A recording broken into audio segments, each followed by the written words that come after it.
I think the biggest problem with Sister Soldier is that what she doesn't unify people, it divides people. You know, and instead of focusing on forgiving and erasing the hatred, she concentrates on it. And everybody has their little racist story that they can dig up out of the past, and their little racist comment they can make, whether they're black or white or Hispanic or Chinese or whatever. And the thing is that we don't need to be focusing on what the problem is. We need to be focusing on the solution. You know, for years, you would watch shows such as Starsky and Hutch or cops and robbers shows. The blacks are crooks, pimps, drug dealers, or hookers. And I think that image is pretty well ingrained in the white family in the middle of Nebraska who's never seen a black family. And so I think for those sorts of people to see the Cosbys could do no harm and might even do some good. I think racism stems from, and pop culture affects it, but it doesn't completely mold it, it doesn't shape it. Racism is something that, you grow up with, that your parents teach you, and that you're just, pounded into you. You're Asian, you're not gonna marry a black person, you're not gonna marry a black person, you're gonna marry a Korean.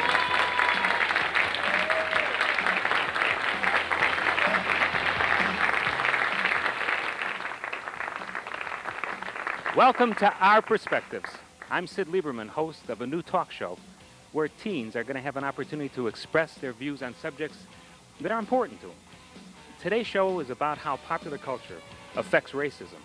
We'll look at music, especially rap, also movies, TV, fashion. In a minute, we're going to meet a teen panel that's going to address this issue, so stay with us.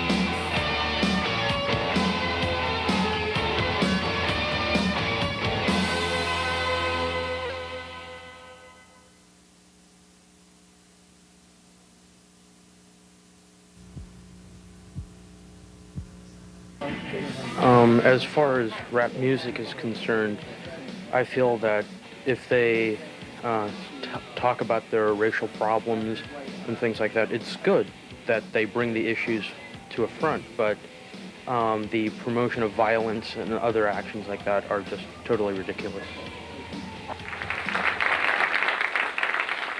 Well, it's time to meet the experts. We've constructed a panel of students really from around the country and students that have strong opinions. To begin with, we have Josh Klausner from L.A.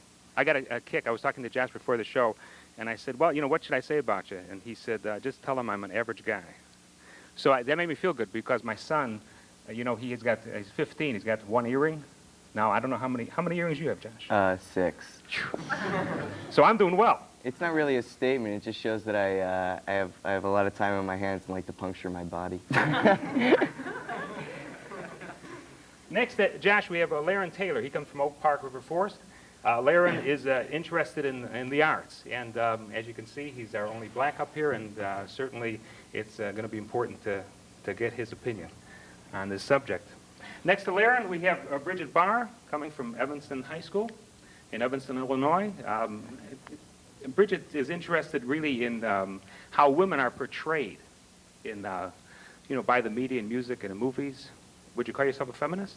Not really very strongly, but I believe that women should have, they shouldn't be treated so badly in some of the songs. Mm-hmm. Well, we'll get to that in a second. Next to Bridget, we have Jay Strom from Loyola Academy, also in the Chicago area.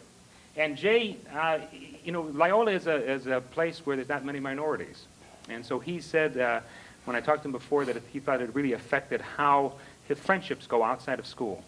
Yeah, I felt that you know, it's very much segregated. There's like in the lunchroom there are black tables, then there's the football player tables, but I mean mostly, you know, there's the one real table which is like the black people, and they only sit at one table, and it, you know, I don't think it's very fair.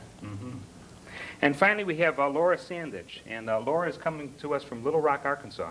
She's here as part of the Northwestern University's program in radio, TV, and film, and a minority in the South. Right. It must not be easy. You have your tough times, you know. Well, let's give them a hand, these brave souls.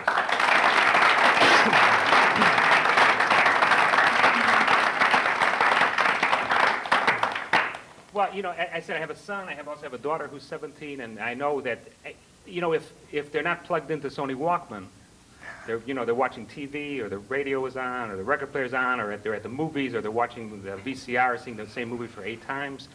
They're being bombarded by images, and you guys are too. Pop culture's aimed towards you. So really the question is, do you think those images somehow are dividing the races? Are they producing racism? They're pulling them apart, I think, but they're also bringing them together in some ways. And, you know, like, as in some of the music that I listen to a lot of rap, so I know, you know, I really enjoy Public Enemy now. I felt stupid at the beginning saying I listened to Public Enemy, all-black band, they mostly, all-black, you know, group, and they mostly sing geared towards, it seems like black kids, but I feel that a lot of their messages are interracial, and they're saying that they have to first bring together the black people before everyone's going to come together. And I believe in that message. But couldn't that also be interpreted as a kind of militant attitude which just divides races as opposed to bringing them together and then building on that? I mean... I see what you're saying, but as I said, they also have to first come together themselves. Now, I'm not saying they're tying themselves apart, but, you know, I hate saying themselves, you know, like, you know, they're just a group, but, you know. Okay, you know, listen, you know, we started with rap, so let's start with rap. And let me read you some messages. And I have to say that there's a lot of rap that has some positive things to say about, you know, what you should be doing with your life. But, you know, we know all about Ice-T, kill the cops, die pigs, that kind of stuff. But, you know, the stuff that Bridget was talking about. Here's a lyric from NWA. What do you make of this? It's called One Less Bitch. And it says, in reality, a fool is one who believes all women are ladies. A nigger is one who believes all ladies are bitches, and all bitches are created equal. To me, all bitches are the same, more money-hungry, scandalous, groupie hoes. So? Well, I think that's completely unfair. I mean, if you're going to call a woman a bitch, I mean, then you're calling your mom a bitch, you're calling your grandma a bitch, you're calling your sister, anyone who you know. I mean, how is that right, you know? I mean, if you're going to call someone a bitch, call yourself a bitch for calling other people that. I mean, that's just not right. I mean, just because we're not the same as them, I mean, we have different feelings and thoughts. We also have feelings like them, and I don't think we should be portrayed like that. Yeah. I think a strong woman will be able to rise above that, and, you know, they may say I'm a bitch, but you can, if you're a strong person, you can rise above that and say, well, maybe I am, but I'm still getting done what I want done in my life. You know, I don't think that if some guy says, you know, all a woman is a bitch, then, you know, you shouldn't let that bother you. You know, if it does bother you, then you need to get over it. Okay, now most of the rap stuff is done by, you know, black males. Right?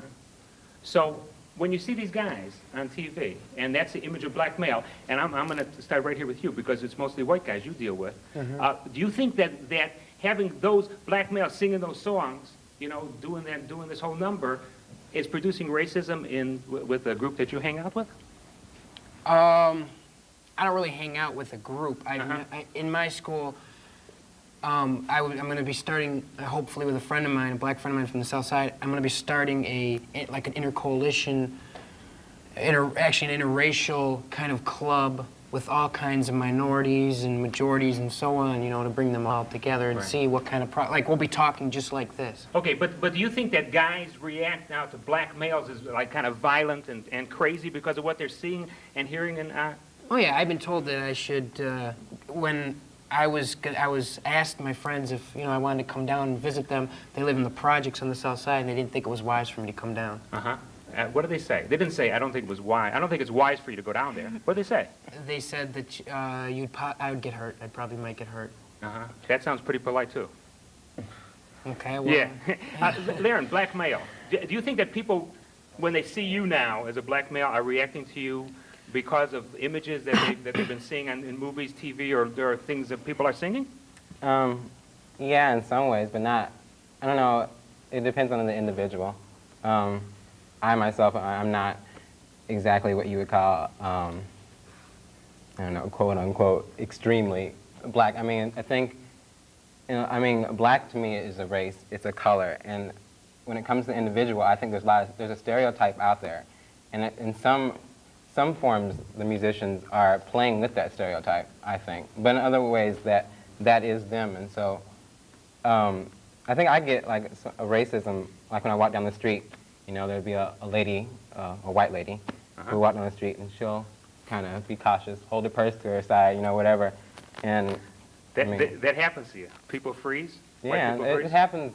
It happens to anyone. So the first thing they see is the color, and right. Can I ask the rest of you? You see a group of black guys in the street, do you freeze? It's not even color. I mean, if there was a group of white guys walking by me, I'd be just as scared. I mean, you're just cautious. I mean, of anybody, even a group of white women. I mean, it doesn't matter. I mean, you have to be cautious of everybody. And not necessarily just because of the color. I mean, that's just me. Well, I don't know how many people would be scared of a group of white women walking down the street. I don't know. I mean, they're big, like those militant white women, Well, there's a lot of fear in the world, and there's a lot of prejudice, and a lot of racism.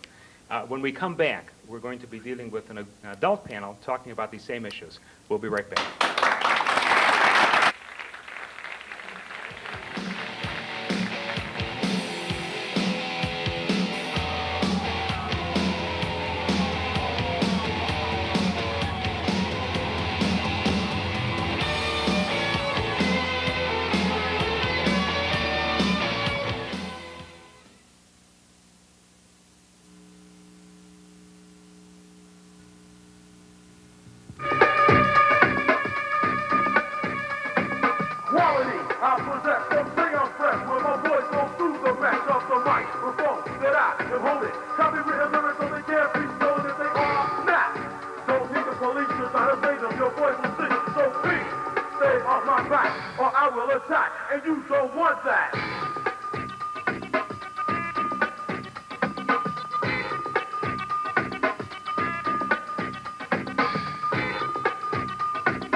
Welcome back.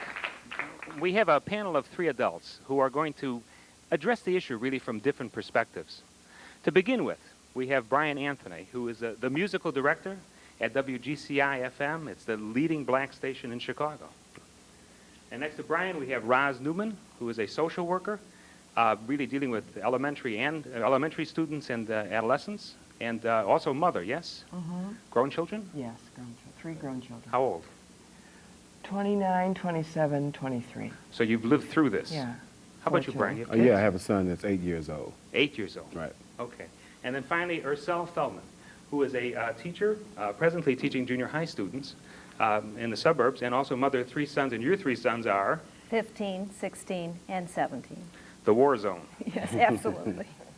I want to start with Brian. I read those lyrics from NWA, right, and they play on your station. So how do you feel about that? Well, not necessarily that particular record. When we select music for our radio station, being the #1 radio station in the market and the number of people that we attract, we have a certain responsibility because of our demo target, and that is basically kids. And a lot of kids listen to rap music, and we have to be very selective in terms of what we choose for our radio station. Do you play? NWA is one of the groups that we have a problem with because a lot of the lyrical content of their music is degrading to a lot of different people, whether it's women, whether it's racism, whether it's kids, or just a lot of sexual suggestion. NWA is a problem group right now. Just as a father now, you have this 8-year-old son. How do you feel about the stuff that's being recorded and played? Well, you can't stop it. This is a country where you have the freedom of speech, freedom of choice of listening. Whether we play the music or not, at some point in time, whether they're hearing it from their kids or whatever, they're going to hear the record. And you as a parent or myself as a parent, that's the role that we have to play in terms of guiding our kids and telling them and teaching them what these lyrics are about. You know, both of you deal with kids. And I just saw something on television where it showed kids in Lake Forest who were singing rap lyrics. You know, the kids know the lyrics. What do you think? Do you think that it's affecting kids in any way? I think it is true. Well, I think the lyrics are affecting the kids, but I think other things are affecting the children as well. And I use that word children broadly.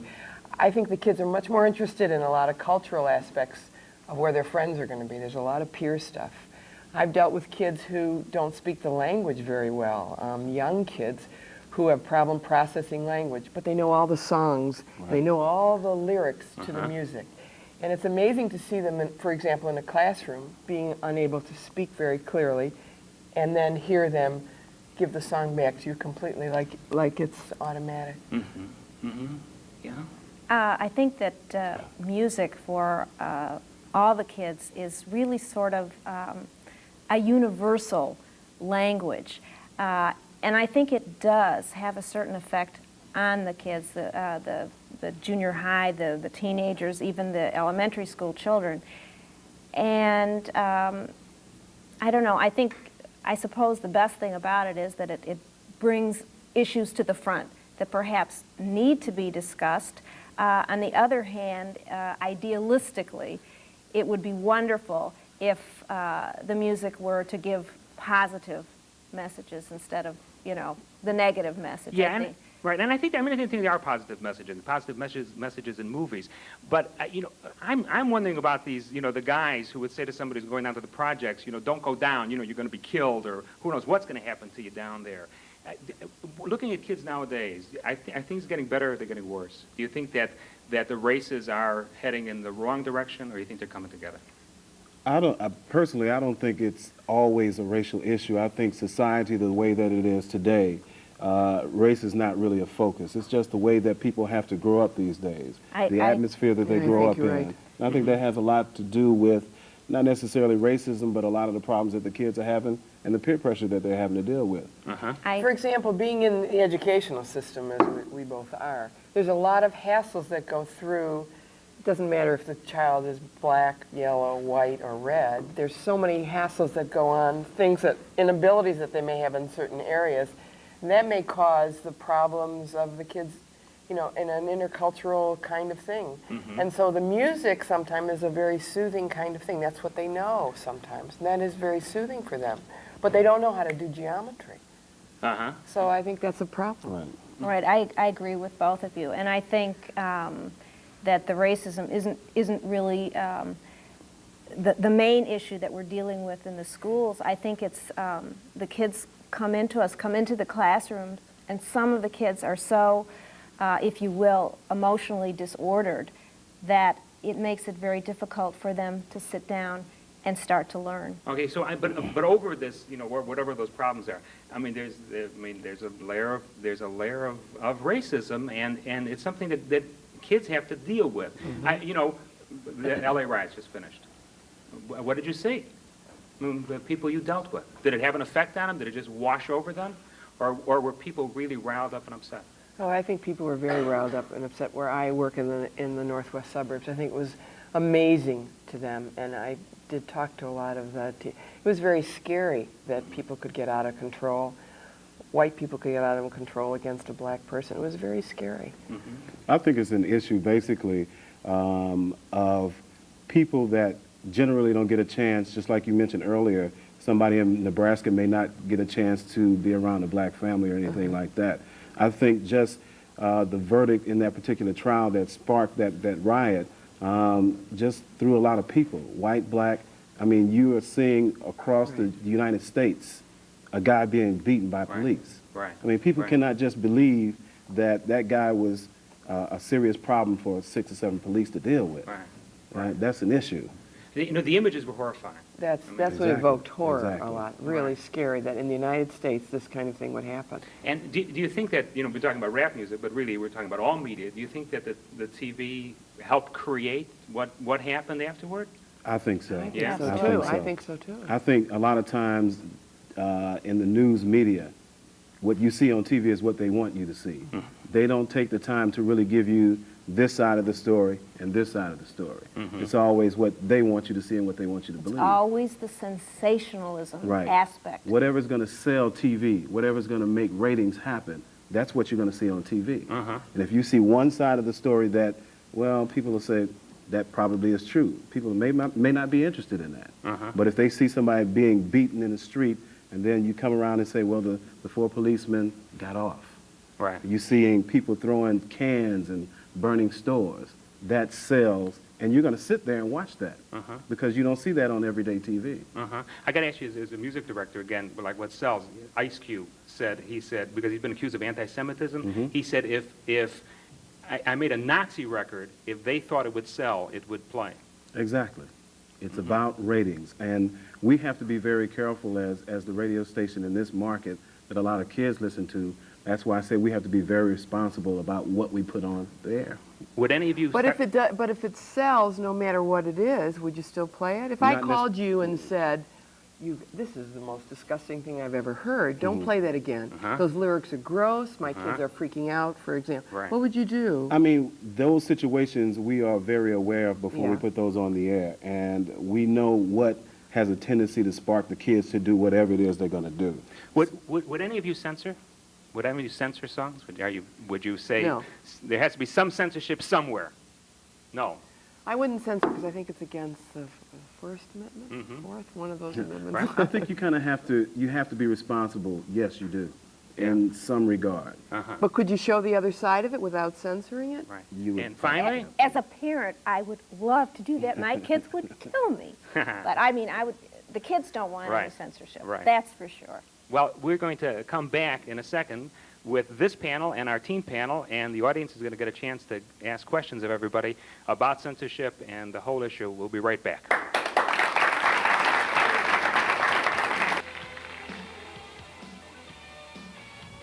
I'm not sure if you can say that rap music is either a celebration or degradation of the pop culture as a whole. It, I think, depends on the particular song and how it expresses. I think it's representative of what the artists feel about our pop culture.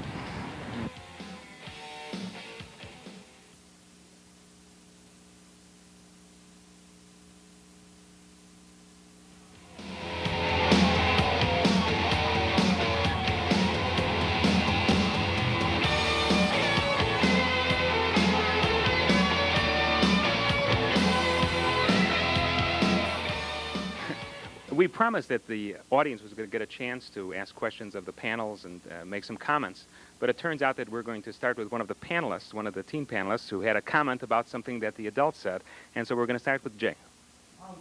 Before I got into high school, since I was in a private high school, you know, we would have talks with teachers and things like that. A lot of times, you know, I know the PTA was concerned that there's a lot of peer pressure and so on, and as I heard two parents affirmed that there was peer pressure, and as I got into high school, there was not nearly as much peer pressure as I was led on to believe. And as I talk with some of my friends, they feel the same way. If I don't want to do something, I'm not going to do it, and no one's going to force me to do that. And I feel that, you know, people are, you know, kids are thinking going into high school that there's peer pressure when there really is not as much peer pressure as everyone says there is. I agree. You agree, Bridget? Definitely. How about the audience? Yes? Okay. Hey, my name is John. I'm from Evanston, and I have a comment about, you said something about the song Cop Killer, and you read some lyrics to it, and I think that the problem with the media is that that's the lyrics they're reading, is die pig, die pig. And what people aren't realizing is that if you listen to the song, it talks about Rodney King, it talks about fighting police brutality, it talks about a lot of these things, and that what we have to realize is that what's behind that song is what, you know, what we should be concentrating on. Not that, oh, we don't like those lyrics and they make us feel upset and we shouldn't listen to it. We should be thinking about why they're saying these things and what can we do to make it so that they don't have to say these things, why they're so angry. Kind of like the little snippet from the Rodney King tape. Yeah. You feel that's true? Exactly. I think I mentioned that a little bit earlier. TV is going to show you what they want you to see. Yeah, but also, you know, everyone's talking about Rodney King and all that, and I didn't see a lot of media coverage of during the riots where the 4 rioters pulled the truck driver out and beat him up. That wasn't like played all over the place, you know, either. So there's also a bias right there. You also have to look at Rodney King. He's a man who is he's known, you know, even before the beating occurred, that he was known as a violent man. And he was, you know, as they say, they had the phasers on. They tased him twice. You know, I'm saying there was excessive beating, obviously, but it's known he was a violent man. See, but I don't think that's the point. Yeah. I think that the point I'm trying to say is that it's wrong. Police brutality is wrong no matter what the instance, and that it doesn't matter if you're a criminal. Criminals have rights too. It doesn't matter what, you know, that all is not the point. The point is that these people feel like they've been brutalized by the police over and over and over again. And that here they went to the system and said the system is going to solve our problem, the system is going to take care of it for us, and the system didn't take care of it for them. The system told them where to go, so. I don't understand what you're saying. What do you mean it told them where to go? I don't understand what you mean. I think, I'm not going to elaborate on that, but I think that it's clear what I'm trying to say. That it said to all the people who have been complaining about police brutality that your complaints aren't valid, that we don't care what you're saying, and that it doesn't matter.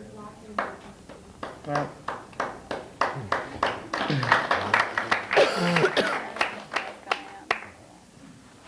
Did you sit on the jury and hear all the evidence Yeah. in the Rodney King case? I mean, I'm not Yeah. saying that I agree or disagree. Obviously, there's brutality, but no one whoever sat on the jury, those are the people who knows all the facts, you know.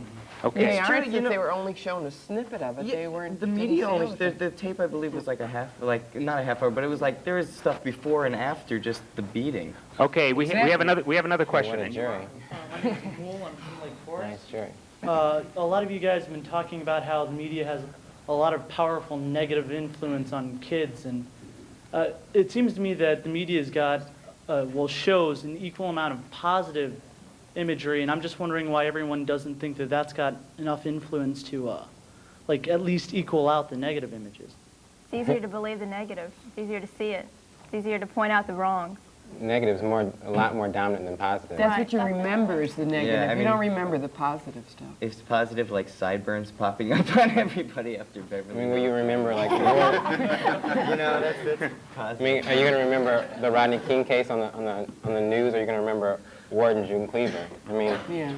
I have to say, at least, you know, they did some snippets of how some black people, saved white people in the riots. I mean, there were some positive things coming out, but I have to agree, a lot of it is really the negative. And Hi, I'm Jan from Chicago, and as I have been reading, there's been a lot of studies about how advertising, which is another medium, affects black kids. And in the black community, there has been a lot of activity as far as getting rid of billboards and but billboards and advertisements for cigarettes, for malt liquor, beer, and the studies have found pretty conclusively that this does influence kids. So if an advertisement or a billboard can influence kids, why wouldn't violent rap music? Everyone talks about rap music like it's so. I mean, yeah, of course, rap. But there's other forms of music that are just as racist. I think Axl Rose is probably one of the most racist people around.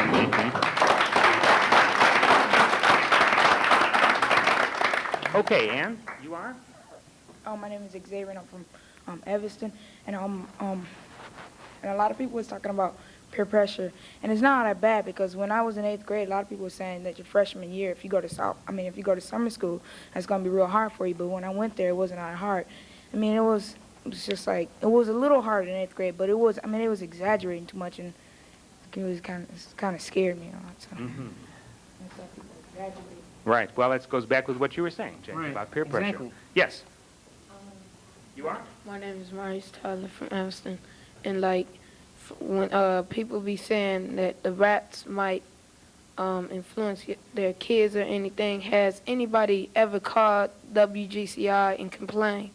Yeah, we've gotten quite a few complaints about records that some parents may hear on the radio station. But what they have to understand is that the radio station is a business, and we're there to generate money for the radio station, to pay our payroll and to pay our salaries.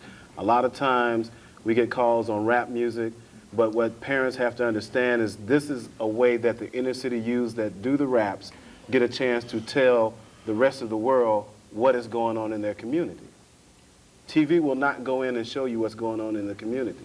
This is their way of expressing what they live through every day. Right. Public Enemy said it's Black's TV station. Yes, you are? Anthony Norson. I'm from Evanston, and I have a question for Brian. What kind of music would you prefer your son to listen to, and why? If I had my choice, I have a deep, deep background in jazz. I would rather that he listen to music with no lyrics to it. All instrumental. Yeah, to be on the safe side. To be on the safe side. But to answer your question truthfully, I would want him to get sides of the story from every indication of what's happening in society. That's the only way that you're going to learn what's going on. I wouldn't want him to grow up to be a naive child, because once he gets out into the world, whatever he didn't know, he'll find out real quick. Yes. My name is Alex, and I'm from Evanston, and my question is for Brian. It's about censorship, and I was just wondering, I know when a rap group puts out a song, mostly they put out the version on the record and a radio version where all the curses are taken out, and I was wondering if it's the radio station that does that or the rap group themselves. Well, I think it's the record company, because the record company knows that in order to sell the product, they need radio first and foremost for the exposure. And we're not going to play anything that has a lot of profanity in it all the way through, because it takes a lot of editing and a lot of our time to edit that stuff out. So they send out two different versions. One that you're going to hear on the tape that you buy, that you're going to buy in the store, and one for us to play on the radio station. You know, I asked the adults whether they were for censorship. I didn't ask the teens. Is there a point where you would say, cut it? Can't play it? No. No? Well, you know, it's like I don't think the artists themselves should be censored, but like Brian said, radio's a business, and you know, they kind of got to do what's best for them, and they have that choice to censor. But the artists shouldn't be censored themselves. Okay. Yeah. Bridget, you had the strongest feeling about women at the beginning, so it's okay? Well, I think that, I mean, if that's what they want to say, then that's fine. I mean, I kind of agreed with what Laura said about women, like, just looking over it and just saying that they're stronger than that and they can do better than that. But I don't think that they should be censored, because, I mean, it's their freedom of speech. They can say whatever they want. Okay. This question is, hi, my name is James from Oak Park, and this question is addressed to our teacher. Now, a lot of this is being focused on rap and some of the anti-Semitic messages in that. How do you feel if you address some of the Shakespearean, anti-Semitic messages? Like, I always think of The Merchant of Venice and how we have Shylock the Jew, who is not a very popular character. I mean, I wouldn't want to consider all Jews to be Shylock. How do you feel about that? We don't address Shakespeare and censor him as much. I think in the classes we probably do, because we take apart and we dissect Shakespeare just as much as we may or may not dissect the rap. I know that in one of the suburban high schools now, they do freshman year, sophomore year, they're studying Julius Caesar, they're studying, I can't think of the other one, what it is, but Romeo and Juliet. But they do absolutely dissect all of the pieces, and they do discuss those issues. Well, you know, certainly. And you know that's it. Yeah, right. I mean, certainly, racism or prejudice is in lots of literature from lots of times. We'll be back in a couple of seconds with more of the audience growing up next.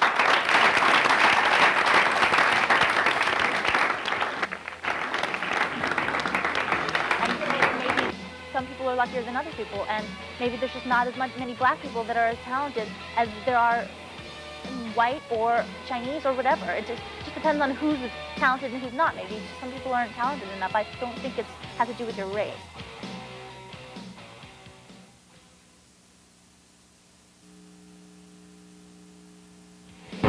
I don't think The Cosby Show portrays typical black family. I think that's sort of a created stereotype that sort of more applies to white culture in some respects than it does black.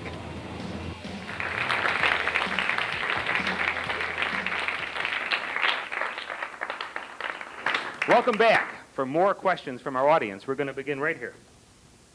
Hi, I'm Lauren from San Diego, California, and I was just curious as to what each of your feelings or some of your feelings are towards interracial dating and what your experience are and what, from one adult, like since you have teenager kids and teenagers, and what your views are and experience. I'm not against interracial dating. Both of my parents remarried people of the white race, and I know that it causes problems. It causes a lot of problems with children. For instance, my half-sister has a lot of problems dealing with exactly what she is, and I know a lot of people want to say, well, I'm black and I'm Asian and I'm Polish and I'm so and so, but it all comes down to, I think, that it comes down to what you look like and what society perceives you. I know that I'm mixed with other things, but I'm not going to come out and point out all those other things because I know and everyone else knows that I'm black. And I know that children have some problems with it when you have a family in interracial circumstances, but I do think it's... What do they put down on forms? Because a lot of times you have to say. My cousin is mixed and looks predominantly white, but I asked him that question because I was always curious, and he said that he put down a mixture of things, and I had a problem with that because I thought that just to face the fact. Maybe they should have a box called mixed. I don't know. I don't think Adults? I'll answer that. I'll take a shot at it. I think because of the way society is, the way that people think, if my child grew up and wanted to date someone other than the color that he is, that's his choice. But understand that when you make that choice, there are a lot of social pressures that you deal with when you walk outside that door that you're going to have to be faced to deal with. And if that's what you want to face, if that's what you want to deal with, then be happy. I'm happy for you. I don't have a problem with that as an adult. My kids were attended Evanston Township High School. I think maybe in a way it's a very integrated school, and it helped focus a lot on the relationships between blacks and whites. I don't have a problem with it. I think that maybe some other parents do, but it never appeared at the parties, and all the socializing was done whatever they were doing in their activity, not by color or race. Right, but it's certainly not going to be easy. That's for sure. It's not easy at all. Yes. Hi, my name is Antoine. I'm from Chicago, and this is directed to the parents. I want to know where do you draw the line where your kids, where it comes to rap, where do you exactly draw the line of how far what they can listen to and how far? Okay, I'll take a shot at that one. My kids listen to all kinds of music. Sometimes they'll put a cassette into the car or something like that, and it might be rap or something. Half the time I can't even understand the lyrics anyway. I'm getting too old for this stuff. But,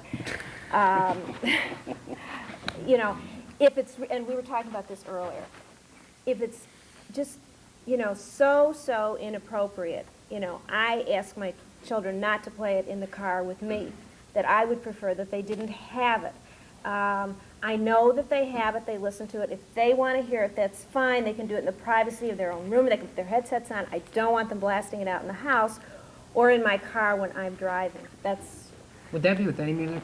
Any music or one that you find offensive, you know what I'm saying? If any music was like loud but it wasn't offensive, I'm just asking. Oh, right. I mean, I just, I have to have calm music at my age. After I have to teach school all day long, I have to have it calm. So, the boys are, they have all the stuff on that I'm sure you kids listen to, and they love their music. And I was a teenager once too, and I blasted my folks out of the house. But, let them play their music, but they can put their headsets on. They can do it in their room. They can play it in their own cars. It's just, when I'm driving, and if we're driving together for a long distance, it's really hard for some of the adults to put up with that stuff. Right. I always thought that, what we were born into, our feelings, that it was more an influence, our parents influenced us more than, outside sources such as, music and the media and everything. And I would think that if a person is, a real big racist, that you shouldn't blame that on, it being, it's the music they listen to, or, those advertisements on TV these days. That, maybe you should look closer to home. I don't know, how do you guys feel about that? Are you saying that if a parent is a racist, that will teach that kind of thing to the child? Yeah. Is that where you think the I know attitudes that's not come always from? true, because I have friends who are like, my mom, I can't stand it. My parents are so racist, and it drives me crazy. but a lot of times it'll wear off on the kids. I mean, I've seen it a lot, and I think there's a greater chance of someone becoming a racist if their parents are, because they're influenced by their parents throughout their life. But it doesn't necessarily mean they're gonna always. Well, it doesn't mean that they're going to, but I'm intentional. saying there's a greater chance. But if they've had some very good experience in an integrated setting and they don't find that, quote, all the bad things are happening, wouldn't that be a very positive aspect for them to, I mean, most of you kids out here think for yourselves pretty well. This is what we were talking about before. You'd have some of your own sense of yourself in terms of how you deal with other people and how you deal with your family. Couldn't you have your own feelings about that too, if your family, you felt that your family or grandparents or whatever had some kind of racist feelings? Sometimes it's a sense, I know some people it's a sense of fear. I know a kid at my school who actually gives black people hats and money and things like that for lunch because they want to be their friend. I mean, the kid doesn't have that many friends to begin with, but he does it out of a sense of fear and out of a sense of if he gets in with some black people, he will be, you know, with the in crowd or something like that. I know that in the South where I lived, in a lot of the small towns where I visit relatives, the parents are the main influence on them, and they will believe whatever their parents say. And so, you know, the media, they won't necessarily listen to the media, but more so to their parents. Got it. You know, I would love to believe that, you know, as a parent. Sometimes I think my kids don't listen to anything I say. Yes. I'm Joe, and I'm from La Grande, Oregon, and I'm curious to know what the panel thinks about MTV, which is probably one of the most influential things in America right now. I think. I think that MTV has some is very influential, but it has some positive things. I mean, they have like those commercials about like recycling and like that one guy who's like a crazy maniac and he just screams about everyone being racist and everything. Yeah, and AIDS and stuff, and you know, I think that they have some positive things. The only negative things are the videos, but that's not them. You know, that's the people that make the videos. But I think they definitely have some positive views. Mm-hmm. Laren, you had something? Well, I agree with him that in a lot of ways it is positive, but it's also in a way negative, and it may not be intentional. It's MTV is very, I think, diverse, but its diversity only goes to a certain limit, which is the reason why there are video shows on. There's a black station called BET, and that's because it has to reach all people everywhere, and I think sometimes they're a little too pop and not enough. And I don't think they cover the spectrum. I know it'd be hard, but I know that I think they could do a little better. Yeah, but they have Yo MTV Raps on this. I'm not just talking about rap music. I'm talking about soulful music and rhythm and blues and all that kind of stuff. We have enough time for a quick question and a quick answer. My name is Kathy from Evanston. I have a quick comment and question. A friend of mine had said that she only likes black boys because she thinks that's the way to get into an in crowd. Do you guys think that's appropriate for kids our age to think? I think if you limit on who you like, and if a black person only wants to be with a black person, I mean, that's their choice. But I think, or a white person only wants to be a white person, or even worse, if a white person only wants to be the black person because they think that it's going to get them ahead or it's going to do something for them, I think that's very naive and very ignorant in a way of thinking, because you're not opening yourself up, you're limiting yourself. It's like giving hats away, you know, to make friends. You've been listening to lots of comments, lots of thoughts, lots of ideas. In the next segment, right after the break, we're going to give you an idea of how you can express yourself on future shows. We'll be right back.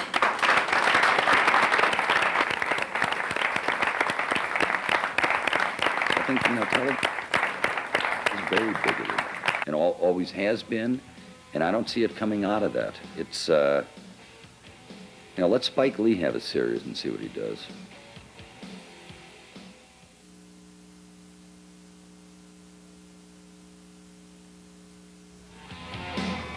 Interracial relationships are really looked down upon in Johnstown. The people that are in interracial, well, it's not as much if a white person went out with an Asian, that's nothing. If a white person went out with a Mexican, that's nothing. If a white person goes out with a black person, you are totally blackballed from society.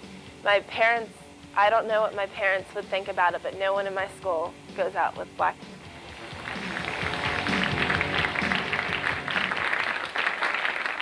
Throughout the show, we've shown clips of student-produced projects submitted from around the country.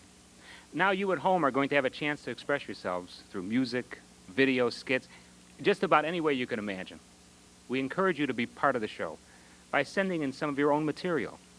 Upcoming topics include parents who won't let go, dealing with date rape, and also popularity, the pressure to fit in. Please feel free to send us your work at the following address: Our Perspectives, Student Views, 2400 Sheridan Road, Evanston, Illinois, 60208. We'd like to thank our panel.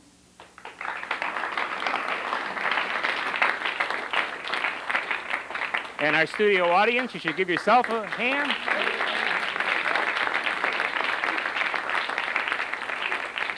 How come the hand for yourself was louder than the hand for the panel? And of course, all of you at home, we look forward to seeing you next time as you help us share our perspectives. I'm Sid Lieberman.